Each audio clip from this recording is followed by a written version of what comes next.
Bonjour et bienvenue dans la Semaine de l'Écho, une émission consacrée au dialogue social en France. Et pour en parler, je suis accompagnée de Stéphanie Mattedi-Lecoq, la directrice de la practice formation dialogue social au sein de cabinet Alixio, auteur de Les syndicats peuvent-ils mourir aux éditions Rue de Seine.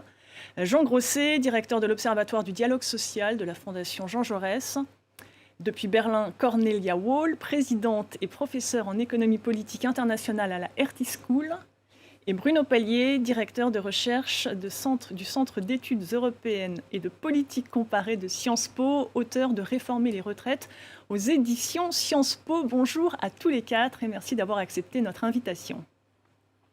Au programme de cette émission, après une semaine marquée par une nouvelle journée de grève et de manifestations dans toute la France contre la réforme des retraites, faut-il s'inquiéter pour l'avenir de la démocratie sociale? Alors que le dialogue de sourds se poursuit entre syndicats et gouvernement, comment expliquer cette incapacité française à trouver des compromis? La semaine prochaine, la Première ministre Elisabeth Borne recevra responsables syndicaux et politiques à Matignon. Objectif de ces consultations, repartir sur de nouvelles bases, de quoi sortir de la crise, comment instaurer un véritable dialogue, l'analyse de nos invités. Enfin, la France n'a pas le monopole de la mobilisation sociale. L'Allemagne connaît aussi un conflit. Les syndicats des trains, des aéroports, du fret ou des autoroutes font monter la pression pour obtenir des hausses de salaire.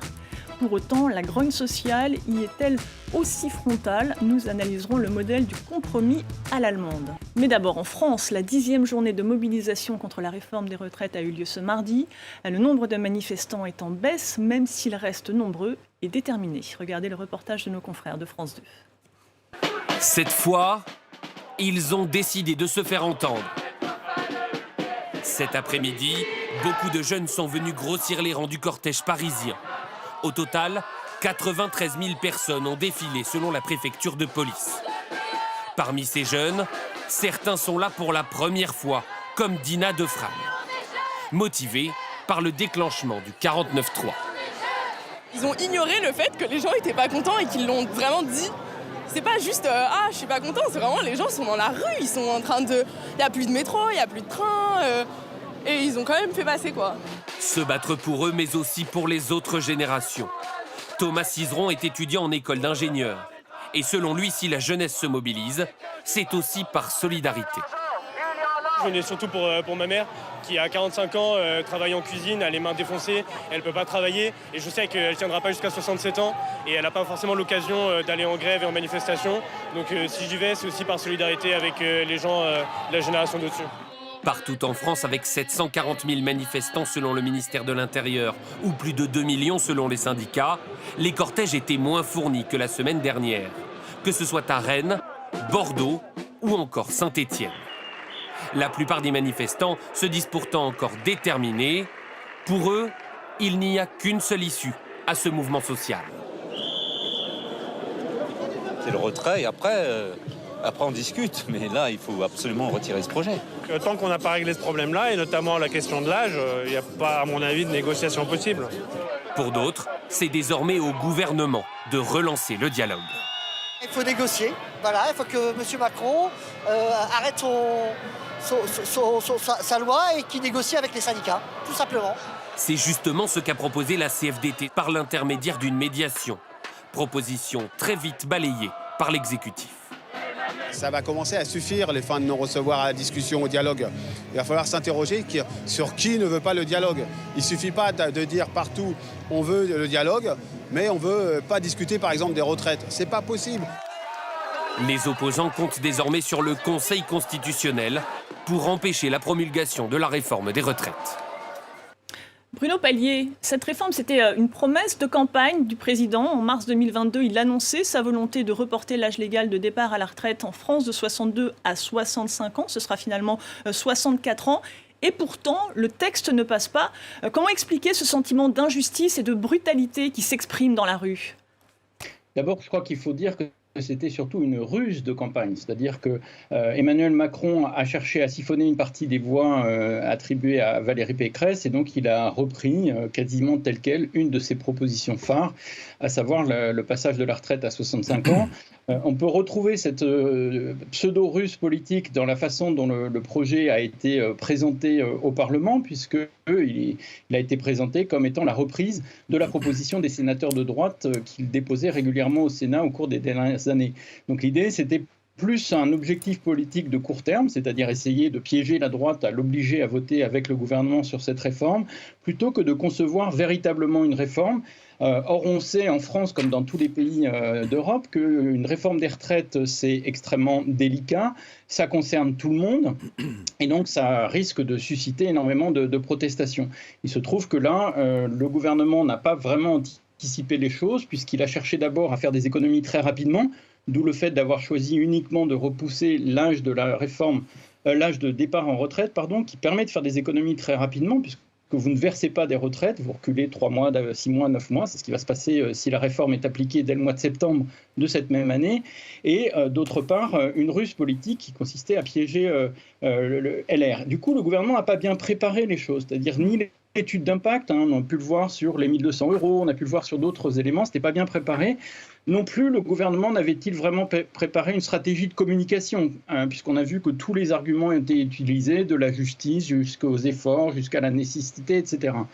Du coup, le débat s'est emballé et il a échappé au gouvernement. Il y a eu, je crois, un débat tout à fait intéressant où pas mal d'expertise a été mise sur la place publique pour essayer d'analyser qui était vraiment concerné, quelles étaient les conséquences. Et on a pu constater que cette réforme touchait principalement les ouvriers, les employés, les classes moyennes menacées, que les femmes allaient devoir travailler plus longtemps que les hommes, si tout le monde va travailler plus longtemps. Donc un sentiment d'injustice qui est d'abord venu dans la population, et ensuite un sentiment de passage forcé qui se fait contre l'avis des Français, qui se manifeste de sondage en sondage. Et là, pour le coup, les sondages ne baisse pas.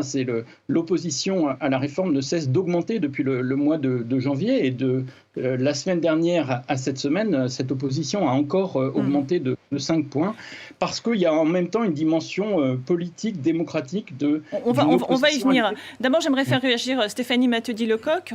On parle de ruse de campagne. Dès le mois d'octobre de l'an passé, la Première ministre Elisabeth Borne engage la concertation avec les partenaires. Je dis bien concertation et non pas consultation. Vous allez nous expliquer la différence. Insuffisant, on l'a vu, pour empêcher le blocage annoncé. En quoi ce dialogue a péché ? Mais vous parlez, vous dites, quel avenir pour la démocratie sociale ? La question pourrait être aussi, qu'est-ce que la démocratie sociale en France ? Parce qu'à partir du moment où on parle de démocratie sociale, on va plutôt parler de consultation, de négociation, ce qui peut se passer en Allemagne, plutôt qu'en France. Une concertation Et donc en France, c'est la concertation. La concertation, c'est quoi ? On reçoit effectivement les partenaires sociaux sur des thématiques. Chacun avance, finalement, c'est comme si c'était une première réunion de négociation. Chacun avance ses arguments, chacun a sa lisibilité de la réforme, et quelque part, ça s'arrête là. On appuie nos arguments, puis derrière, il n'y a pas d'échange. Ça s'arrête là. Surtout quand, et le gouvernement fait ce qu'il veut avec. En l'occurrence, il y avait une ligne rouge qui avait été fixée par l'ensemble des syndicats qui portait sur le recul de l'âge. Une candidature à l'élection présidentielle avec « je vais faire passer effectivement pour piquer les électeurs à la droite » l'idée de dire « on va reculer l'âge à 65 ans » et au même moment, on a Laurent Berger en plein congrès où c'est un modus vivendi qui dira « on ne recule pas, on ne reculera pas sur l'âge de la retraite » et il en fait vraiment un flambeau finalement de sa mandature au sein de la CFDT. Donc à partir de là, on a le totem, encore une fois, je dis toujours ça, mais c'est vraiment le totem de la réforme des retraites, parce que chaque président veut faire passer sa réforme des retraites, et puis le tabou du recul de l'âge. Et c'est une série qui, finalement, va se succéder. On est à la saison 3 qui devient assez triste et chaotique en termes de démocratie sociale. Jean Grosset, on l'entend au cœur de cette réforme, c'est donc ce report progressif de l'âge légal de départ à la retraite d'ici 2030 et l'allongement de la durée de cotisation de 42 à 43 ans d'ici 2027 et non plus 2035. Ça fait beaucoup. On le voit, même la réformiste CFDT qui, en 2017, soutenait le projet de réforme en système universel des retraites et qui, cette fois-ci, est contre. Oui, alors, d'abord, M. Pallier nous a fait gagner du temps parce qu'il a résumé assez bien le problème de fond. Parce qu'indépendamment des postures sur doit-on réformer, doit-on pas réformer, de quoi parle-t-on? Et on remarque, comme l'a dit très justement M. Pallier, que ce sont les salariés dans les métiers les plus difficiles qui sont considérablement impactés de façon assez injuste. Donc naturellement, ça ne peut provoquer que des réactions. Et deuxième chose, à partir du moment où on impacte des professions plutôt pénibles, on ne fait pas disparaître des critères de pénibilité. Dans la réforme Touraine, l'augmentation des annuités avait été la réforme précédente parce qu'il y avait des critères de pénibilité qui étaient forts et qui étaient explicites. Mais là, le texte promet des mesures spécifiques pour les petites pensions ou les métiers pénibles. Ça ne suffit pas? Ce que disent les syndicats, moi je suis un observatoire, ça ne suffit pas, mais je voudrais vous alerter aussi sur autre chose. Dès le mois de mai, une intersyndicale complète se remet en place en France. Dès le mois de mai. Ça n'avait pas existé depuis 2010. N'importe quelle personne qui croit aux corps intermédiaires et qui pense que les syndicats ont encore une surface en France. Tous ces syndicats, avec leur pluralisme, s'entendent sur une chose: nous n'accepterons pas que l'on bouge sur la mesure d'âge. N'importe quelle personne se dit, sauf vouloir passer en force, il faut peut-être qu'on discute et qu'on regarde avec eux et qu'on regarde leurs propositions, parce qu'il y avait des propositions, y compris dans le camp de la majorité. M. Bayrou n'a pas les propositions de la majorité actuelle. Il proposait un peu de cotisation patronale. Donc, il n'y a pas eu de discussion. Le front syndical est monté crescendo, et ce qui est en France, quand on connaît un peu l'histoire sociale française, est une grave maladresse, parce qu'à partir du moment où ce front syndical est monté, quand on regarde la sociologie des manifestations, moi je les ai toutes faites pour l'Observatoire, je les ai regardées, c'est intéressant à voir comment ça se passe, mais des millions de gens sont venus qui ne sont même pas syndiqués, qui étaient entièrement pris, surtout dans l'histoire française, par cette notion d'injustice. Donc je pense qu'il y a une très grave erreur, qu'il faille réformer, les syndicats réformistes le disent. Il y a un déficit, oui, il y avait des propositions différentes, mais passer en force, quand vous avez l'ensemble des syndicats, vous avez la situation que nous connaissons aujourd'hui. Bruno Pallier, pour justifier cette réforme, l'argument budgétaire, on l'a dit, et aussi démographique qui est avancé, et souvent de citer nos pays voisins, nos voisins européens qui travailleraient plus longtemps. Est-ce vraiment le cas ? Alors oui, c'est le cas. Si on regarde l'âge effectif de départ à la retraite, en Allemagne, on part en moyenne effectivement à 65 ans à la retraite, et en France, c'est plutôt 63 ans. Mais vous voyez, c'est 2 ans d'écart, et on est très loin des comparaisons des règles qui sont mises en avant et qui sont, elles, des comparaisons faussées. En effet, on met souvent sur des cartes affichées dans les débats où on met la France est à 62 ans alors que l'Allemagne serait à 67 ans. Et ce qu'il faut dire, c'est que la France comme l'Allemagne ont 2 âges de départ à la retraite. Il y a l'âge minimal avant lequel il n'est pas possible de partir, et c'est 62 ans en France, et en fait c'est 63 ans en Allemagne. En Allemagne, vous ne pouvez pas partir avant 63 ans, mais si vous avez 63 ans et que vous avez 35 ans de cotisation, vous pouvez partir. Cependant, si vous partez à 63 ou à 64 ans, vous allez avoir des décotes. Mais c'est la même chose en France. Si vous partez après 62 ans et que vous n'avez pas vos 43 ans bientôt de cotisation, vous aurez une décote aussi. Et donc, il faut comparer des choses comparables, cet âge minimal et l'âge de référence à partir duquel il n'y a plus de décote. C'est 66 ans et quelques en Allemagne et c'est 67 ans en France. Et ce 67 ans-là, il faut le comparer aux 66, 67, 68 qu'on a partout en Europe. La question du coup, c'est pourquoi en France on part un peu plus tôt qu'en Allemagne, et c'est une question d'emploi des seniors, parce que beaucoup d'entreprises en France cherchent à se débarrasser des seniors, alors qu'en Allemagne, en Suède, pour des raisons démographiques d'ailleurs en partie, parce qu'on a moins de jeunes qui rentrent sur le marché du travail en Suède ou en Allemagne, eh bien on cherche à garder ces seniors, on fait de la formation, on aménage les postes, on améliore les conditions de travail. Mais Bruno Pallier, la réforme, elle prévoit la création d'un index senior pour les grandes entreprises, un nouveau type de contrat à durée indéterminée exonéré de cotisations familiales pour faciliter précisément l'embauche de ces seniors. Ça n'est pas suffisant. C'est comme si vous me disiez, pour lutter contre l'inflation, il faudrait afficher l'augmentation des prix. C'est un index, c'est juste un indicateur de ce qui se passe. Moi, ce dont je vous parle, c'est d'investissement dans la formation des personnes de 50 ans, de 55 ans, de 60 ans. Ce dont je vous parle, c'est un aménagement des postes, c'est un investissement dans l'amélioration des conditions de travail.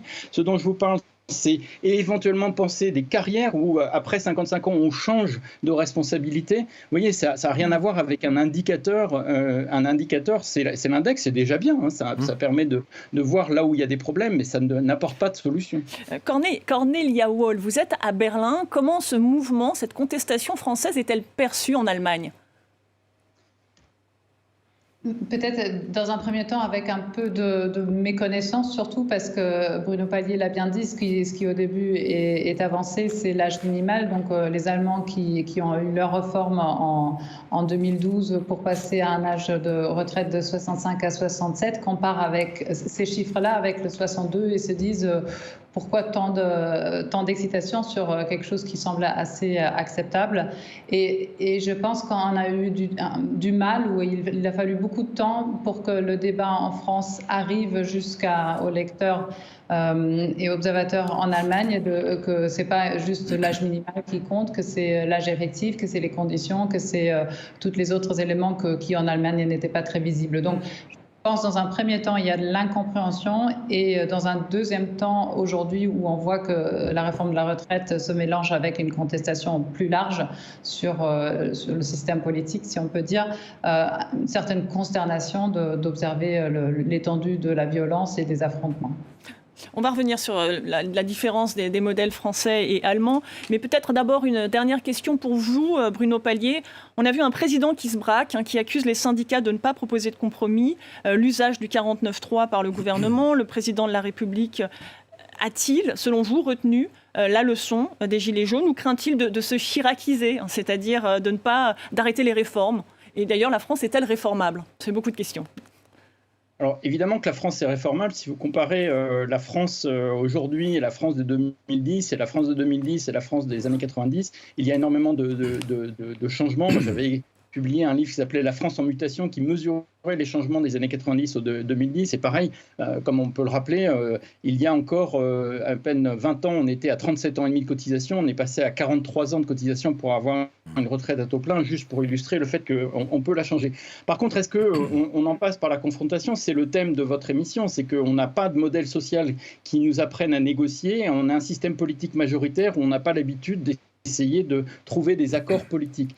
Donc ça se fait dans la confrontation. Le problème, c'est qu'effectivement, les commentateurs Emmanuel Macron se sont mis en tête qu'il fallait qu'il prouve qu'il était courageux et résistant, ce qui n'est d'ailleurs pas vrai pour l'histoire même d'Emmanuel Macron, puisqu'il a en fait reculé assez souvent. Si vous regardez les Gilets jaunes, il a retiré la taxe carbone. Si vous regardez la CSG sur les retraités, il est revenu en arrière. Si vous regardez les 80 km/h, il est revenu en arrière. Donc en fait, c'est quelqu'un qui sait en fait prendre en compte l'opinion. Le problème, c'est que c'est ce qu'a montré les Gilets jaunes. Il a besoin visiblement d'attendre d'être acculé et qu'il y ait beaucoup de violence.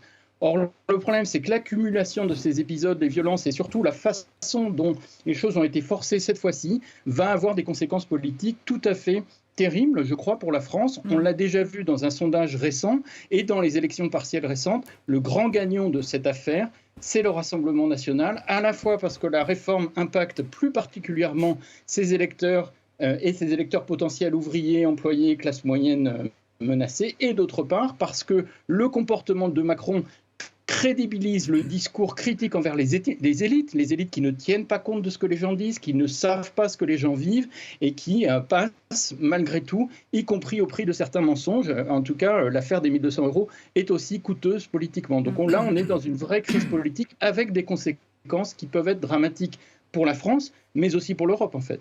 Merci beaucoup, Bruno Palier, pour votre analyse. Stéphanie Matteudy-Lecoq, comment expliquer cette absence de culture du compromis en France? Il faut se plonger dans son histoire. Merci. Oui. Au revoir. Au revoir. Ce que ça montre aussi, et ce qu'on peut voir au regard de l'étranger qui regarde les actualités françaises, c'est que finalement, la France n'avance pas, en tout cas sur la conception d'une culture du réformisme. Elle reste bloquée sur sa culture de l'affrontement. Et alors cette culture, elle vient d'où C'est parce que le dialogue social en France est né dans des situations conflictuelles, précisément?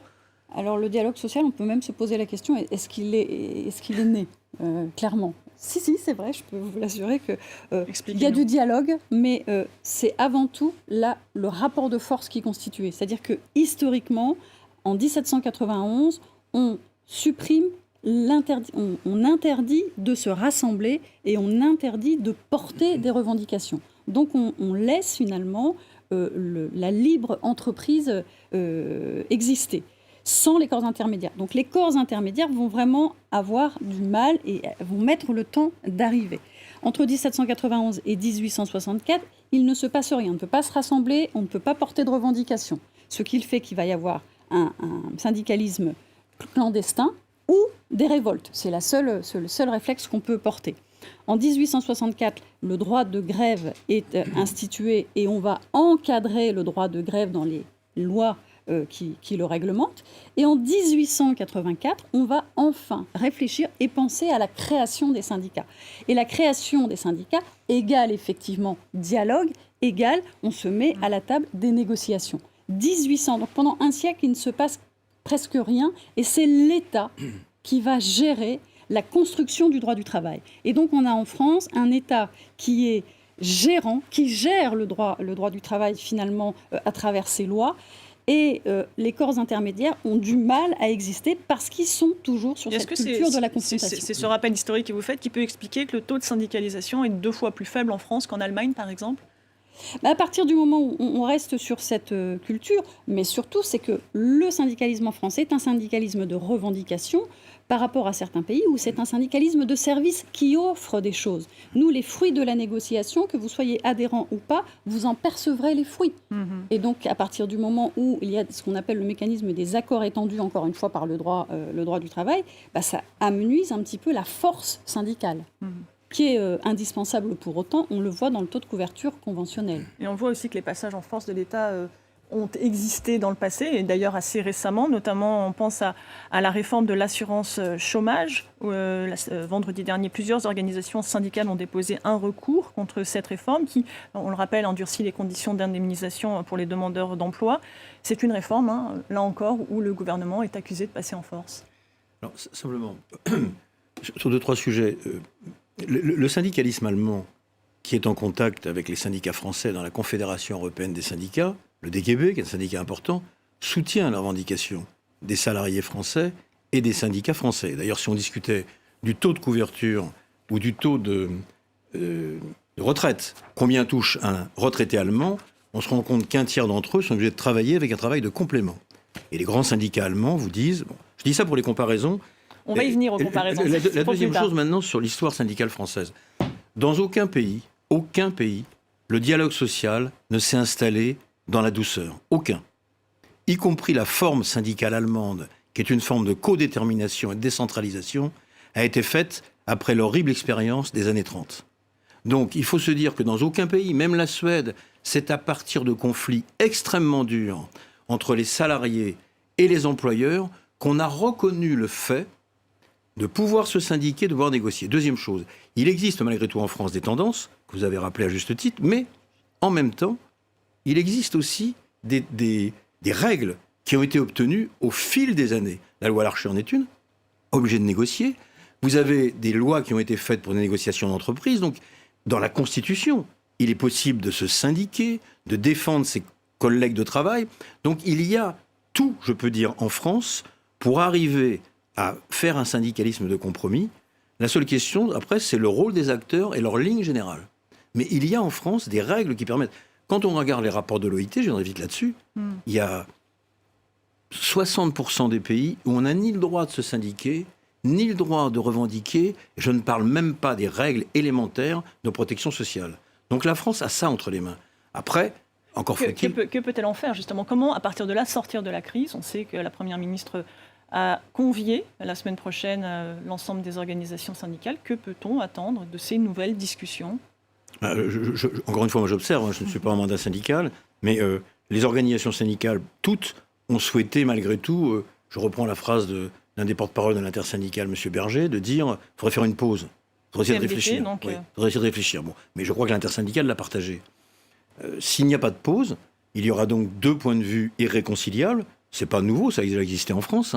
La réforme, je crois, de M. Sarkozy a connu ce succès, qui lui a valu un succès électoral que l'on connaît.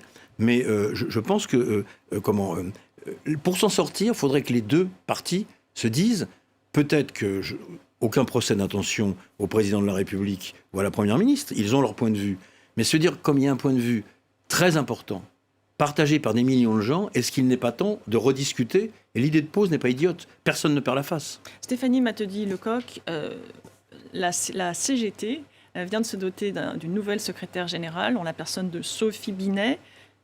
Quelles conséquences cela peut-il avoir sur la ligne de ce syndicat dit radical et sur l'avenir de ce front syndical très uni ? contre cette réforme? Alors, syndicat radical, on va plutôt lui dire que la CGT est un syndicat contestataire, confrontation. où il y a une force, voilà, un syndicat de confrontation. Et Sophie Binet, déjà, représente les cadres, les ingénieurs et les cadres, donc ça, c'est très inédit.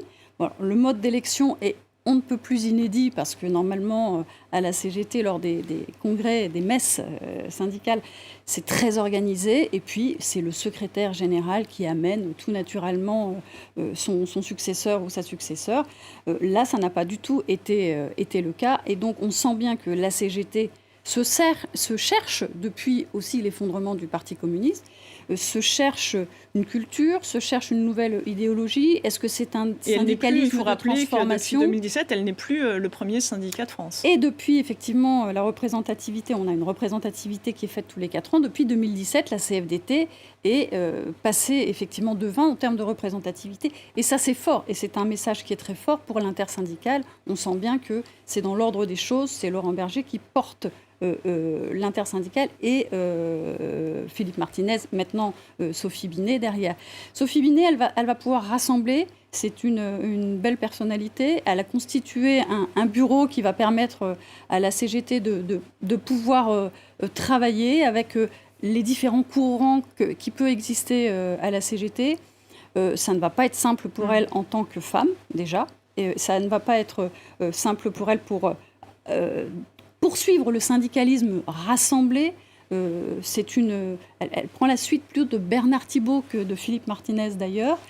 Elle revient du secteur public et pas du secteur privé. Je pense qu'elle va apporter de bonnes choses à la CGT et au paysage syndical en France. Jean Grosset, une nouvelle journée de mobilisation nationale est annoncée jeudi prochain. Des rassemblements de proximité sont attendus ce week-end. Vous l'avez dit, l'idée c'est quoi? C'est de temporiser tout en maintenant la pression jusqu'à l'avis du Conseil constitutionnel du 14 juillet, qui sera sans doute un décisif sur... Mais si vous voulez, il y a un malaise profond, et je ne crois pas d'ailleurs, quand j'ai regardé un peu dans les cortèges des manifestations, les gens sont sur les retraites. Ils n'ont pas fait pour l'instant une globalisation, je parle des manifestants syndicaux, ils n'ont pas fait une globalisation sur le gouvernement dans son ensemble ou le régime. Lorsqu'il y a des critiques gouvernementales contre le gouvernement, c'est à propos de la loi sur les retraites. Le point de départ est là-dessus. Et donc, tant qu'il n'y a pas de possibilité d'aboutir à un compromis entre les deux, vous aurez des manifestations où l'un comme l'autre pense qu'il faudrait trouver une solution. Une dernière chose, je pense qu'il est pas très juste de se dire, comme le pays n'est pas paralysé, et comme on a des vieux mythes d'une grève générale des années 70 qui n'existe pas, on est tranquille. C'est absurde. Les mouvements sociaux ne se passent plus comme ça. Les gens manifestent. Peut-être une dernière chose pour en conclure sur le mouvement français, l'utilisation du 49.3, on l'a vu, il a poussé les jeunes dans la rue. Cette mobilisation de la jeunesse peut-elle changer la donne? En tout cas, elle va agréger... Comme en 2006, où on se souvient que le gouvernement avait retiré son projet de loi sur le CPE. Oui, c'était le CPE. On pourrait voir le même scénario se répéter. On n'est pas sur les mêmes sujets du tout. En revanche, on sait bien que quand les jeunes s'agrègent aux mobilisations, c'est à craindre. Il faut vraiment se poser les bonnes questions et au bon moment. Allez, on va avancer. On va parler de notre troisième partie, puisque la France n'est pas le seul pays européen à connaître un mouvement social de grande ampleur. L'Allemagne a vécu ce lundi un mouvement de grève très important dans les transports. Je vous propose d'écouter quelques réactions. Une augmentation de 10,5%, c'est le minimum pour compenser l'inflation. On arrive encore à peine à se loger. Les prix du gaz, de l'électricité, de l'essence ont explosé, mais nos salaires, eux, n'ont pas bougé et ils ne sont pas très élevés. Avec mon salaire, je ne m'en sors plus.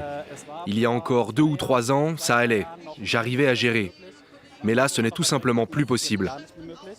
Cornelia Wall, une grève à l'appel de 2 syndicats, l'un dans les services, l'autre dans les transports, à la veille de négociations salariales dans les prochains jours. Ces grèves préventives sont-elles fréquentes avant des négociations sociales? Est-ce un moyen de pression habituel en Allemagne? Il est sans doute de bonne coutume d'avoir des grèves quand il y a des négociations salariales avec des enjeux importants. Donc en soi, ce n'est pas surprenant. Ce qui était particulièrement marquant cette fois-ci, c'est la coordination en amont de plusieurs syndicats et l'ampleur à ce moment-là des négociations salariales. Peut-être un petit élément pour donner une clé de lecture. En Allemagne, il est important de distinguer entre la manifestation, qui est libre aussi, les syndicats peuvent manifester, mais la grève, c'est-à-dire d'arrêter de travailler. La grève s'inscrit toujours dans des négociations salariales précisément, et c'est donc une action qui vise à affecter des discussions en cours dans le dialogue social pour, dans ce cas-là, des augmentations salariales et de positions entre les salariés et les employeurs qui ne se rejoignent pas. Et elle est assez réglementée avec une première cycle de négociation, un deuxième cycle de négociation, un troisième. Et quand à la fin, il n'y a pas d'accord qui est trouvé, on passe automatiquement à une médiation avec des personnes qui sont nommées par les syndicats, par les employeurs, qui vont se mettre d'accord sur quelque chose qui est proposé au vote. Donc la grève, elle s'inscrit dans ce cycle-là, avec des moments où la grève est interdite, à d'autres où on peut faire une petite grève d'alerte, ce qui veut dire qu'il ne faut pas faire un vote parmi toutes les syndicalistes et elle ne peut durer quelques heures. Ce qui était donc particulièrement marquant, c'est cette alerte est venue très tôt, très fort dans la discussion. Donc pour certains observateurs, on s'est demandé mais quel peut être alors le niveau d'escalation, d'escalade qui suit. Et effectivement, on en parle ici aussi comme une méga grève parce que c'est inhabituel de voir une telle force. Et ce que ça traduit, c'est les conditions économiques et notamment aussi l'effet de l'inflation sur les salariés en Allemagne et le fait que les syndicats, pendant toutes les années de la pandémie, ont pris sur eux les revendications qui du coup étaient beaucoup plus faibles. Et maintenant, il y a un temps d'attrapage parce que tout simplement, la pandémie a aussi laissé des traces et il y a d'autres sujets qui entrent en jeu. Cornelia Wall, l'Allemagne a aussi réformé son système de retraite. Est-ce que cette réforme a été conflictuelle ? Combien de temps ont duré les négociations et les revendications des syndicats ont-elles été en partie ou totalement entendues ?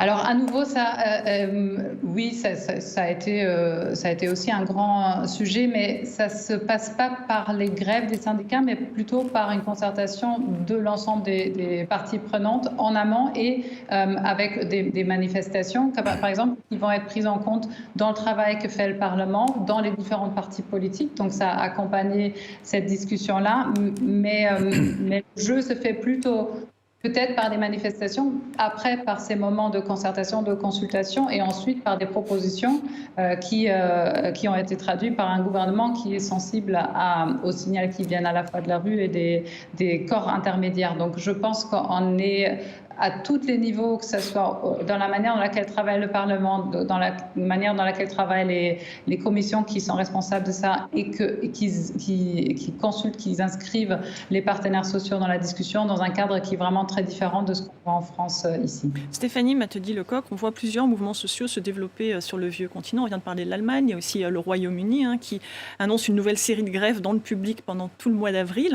Pourtant, la contestation semble plus frontale chez nous, elle vise plus directement l'État et ses dirigeants. Là encore, j'imagine, les raisons se trouvent dans l'histoire. Oui, c'est très intéressant ce que vient de dire Cornelia Wall. Elle dit on écoute les corps intermédiaires. En France, on n'écoute pas les corps intermédiaires. On estime qu'ils doivent être placés au rang et au niveau de l'entreprise et quasiment uniquement au niveau de l'entreprise. Et donc, du coup, au niveau des branches au-dessus et au niveau interprofessionnel, c'est ce qu'on appelle la sanction provisoire du rapport de force. On va fonctionner à l'inverse de l'Allemagne. D'abord, on fait grève et ensuite, on négocie. Est-ce que les ordonnances Macron de 2017 qui ont inversé la hiérarchie des normes, désormais ce n'est plus les accords de branche qui sont réputés être plus protecteurs pour les salariés qui priment, mais les accords d'entreprise, est-ce que ça a renforcé ce phénomène en France ? Complètement, parce que depuis 1982, on cherche vraiment à pousser le rôle des corps intermédiaires, encore une fois, au niveau de l'entreprise. Et les ordonnances Macron ont fini d'accéder à cette possibilité où maintenant, le droit du travail, on ne le trouve plus dans le Code du travail, on le trouve essentiellement au sein des accords d'entreprise. Et quand, effectivement, on ne peut pas négocier au niveau de l'entreprise parce qu'elle est trop petite, on va bien évidemment se référer au niveau de la branche. Les branches professionnelles on les a fusionnées, il y en a beaucoup moins, et donc elles sont encore très, très actives. Mais le dialogue interprofessionnel est très, très compliqué en France. On le voit parce qu'on est dans un réflexe contestataire d'abord, avec un gouvernement, un président qui, de toute façon, ne compte pas sur, finalement, ce que disent les corps intermédiaires. Jean Grosset, une réaction ? Comparaison avec l'Allemagne et la France sont toujours intéressantes. Notamment le syndicat Verdi vous indiquera qu'il y a énormément de travailleurs précaires qui sont... En Allemagne, qui sont presque sur le seuil de pauvreté. Donc voilà, il n'y a pas de paradis allemand et un désastre français, c'est plus compliqué que ça. Mais il n'empêche, vous faisiez allusion tout à l'heure au Royaume-Uni. Les TUC, lorsqu'ils font grève actuellement, remettent très sérieusement en cause la politique générale du gouvernement. Donc c'est pas tellement différent de la France. Dernière chose, c'est vrai qu'on pourrait réfléchir quand même. Il y a encore des accords de branche, il y a encore des accords d'entreprise, il y a encore un code du travail, mais on pourrait réfléchir aussi à la manière dont les salariés sont vraiment associés à la politique du changement. Or, en France, quand on change fondamentalement la façon de produire, la manière dont on va s'organiser dans l'entreprise, seulement 22% des salariés sont consultés. Donc vous avez une grande partie des salariés pour lesquels on décide qu'on va changer le processus de production. Les entreprises ne font pas ça. Michelin fait différemment. D'autres entreprises ont fait différemment. Mais la majorité, en Allemagne, vous avez un élément de codétermination où le syndicalisme est normal et vous discutez, on a le droit, de l'organisation même de la production. En France, ça ne se passe pas. Donc ce syndiqué est un peu anormal et quelquefois même, on continue à avoir, dans une partie des employeurs français, le fait de considérer qu'être syndiqué, c'est quand même quelque chose qui n'est pas très correct et vaut mieux ne pas être syndiqué. Donc tout ça fait partie de l'ambiance. Stéphanie Matteudy-Lecoq, les syndicats peuvent-ils mourir, pour emprunter le titre de votre ouvrage ? Les syndicats peuvent mourir, en tout cas, si on regarde les aspects législatifs, on ne les porte pas en honneur de sainteté. En revanche, ils ne doivent pas mourir parce que ce sont des interlocuteurs concrets. Mais je vous rejoins pour le coup, Monsieur Grosset, sur le fait que comment on fait pour que les salariés croient en leurs représentants du personnel, croient en leurs syndicats et croient aussi quelque part en leur direction sur l'accompagnement des grands projets de transformation qui nous attendent dans les prochaines années. Oui, parce qu'il y a d'autres formes de représentation qui peut-être peuvent prendre le relais. Avec quelle efficacité ? Pour l'instant, si on considère que le syndicalisme est trop institutionnalisé, il y a des collectifs de salariés qui peuvent exister, qui peuvent apparaître, qui peuvent dire on ne se sent pas représenté par les représentants du personnel ni par les syndicats, et donc on se défend tout seul. C'est rare, mais ça peut arriver. Merci beaucoup à tous les trois d'avoir participé à cette émission. Merci à vous de l'avoir suivi. L'information continue sur France 24.